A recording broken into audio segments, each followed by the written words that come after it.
पूर्व मंत्री कवासी लखमा छत्तीसगढ़ के बड़े नेता है कांग्रेस के, वहां पर रेड पड़ी थी और रेड मामले में एक बड़ा अपडेट सामने आ गया है। वो खबर आपको बताते हैं। कवासी लखमा को ईडी का समन जारी हो चुका है। कल कवासी लखमा को पूछताछ के लिए बुलाया गया है। बड़ी खबर आपको बता रहे हैं। कवासी लखमा को ईडी ने पूछताछ के लिए बुलाया है। 10 बिंदुओं पर पूछताछ कर सकती है ईडी। कवासी लखमा के बेटे से पूछताछ होगी। बड़ी खबर आपको बता रहे हैं। कवासी लखमा को पूछताछ के लिए बुलाया गया है। छत्तीसगढ़ में बहुचर्चित शराब घोटाला मामला, पूर्व मंत्री लखमा से फिर से पूछताछ होगी। 10 ऐसे पॉइंट हैं जिनके आधार पर पूछताछ की जाएगी। बयान दर्ज किया जाएगा। कवासी लखमा और उनके बेटे से हरीश से पूछताछ होगी। कुछ दिन पहले ईडी ने पूर्व मंत्री के निवास पर छापा भी मारा था। सुकमा पालिका अध्यक्ष सुशील ओझा और ठेकेदार राजभवन से भी पूछताछ होगी।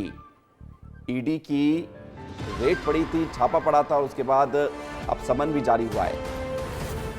कवासी लखमा को ईडी का यह समन जारी हुआ है। साथ ही साथ उनके बेटे को भी समन जारी हुआ है। पूछताछ के लिए बुलाया गया है।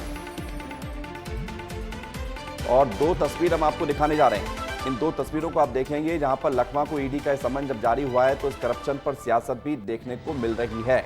बीजेपी ने एक पोस्टर अपने सोशल मीडिया प्लेटफॉर्म से जाहिर किया है और उस पोस्टर के आधार पर तंज भी कसा है। ये तस्वीर आपको दिखाना इसलिए जरूरी है क्योंकि कवासी लखमा छत्तीसगढ़ कांग्रेस के बहुत बड़े चेहरे हैं।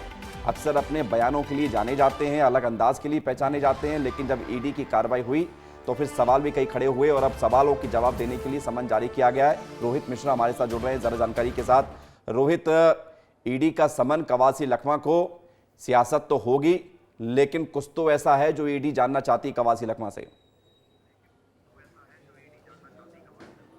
बिल्कुल, देखिए ईडी बहुत कुछ जानना चाहती है और इसीलिए 10 बिंदुओं पर पूछताछ उनसे की जाएगी। पिछले दिनों रेड की कार्रवाई जब हुई थी तो रेड की कार्रवाई के दौरान भी ये स्पष्ट कहा गया था कि वो अपने संपत्ति की जो पूरा ब्यौरा है वो लेकर ईडी कार्यालय पहुंचे और उसके लिए 2 जनवरी का समय दिया गया था। यानी कि कल लगभग 6 से ज्यादा लोग जो है वो ईडी के कार्यालय पहुंचे, जिसपे पूर्व आबकारी मंत्री कवासी लखमा शामिल है, उनके बेटे हरीश लखमा, इसके साथ ही सुशील ओझा, ऐसे कई नाम है, ठेकेदार है कई जिनके ऊपर पिछले दिनों छापा मारा गया था। वो तमाम लोग यहां पर पहुंचने वाले हैं और साफ तौर पर यह पता लगाया जाएगा क्योंकि आबकारी मंत्री उस समय कवासी लखमा थे तो उनके कार्यकाल पे इस तरह के घोटाला हुआ तो उनकी संलिप्तता किस प्रकार से रही है। क्या जो सिग्नेचर करते थे वो सिग्नेचर किस बिना पर करते थे, फाइलों को चेक किया जाता था कि नहीं चेक किया जाता था, लीकर जो अधिकारी कहते थे उसके हिसाब से लीकर की डिटेल्स लिया जाता था कि नहीं लिया जाता था। ये तमाम वो सवाल हैं जिनको लेकर ईडी पूछताछ करने वाली है। साथ ही हरीश कवासी लखमा से भी पूछताछ की जाएगी क्योंकि उनकी भी संलिप्तता जो है वो दिखाई दे रही है और पिछले दिनों जब रेड हुआ था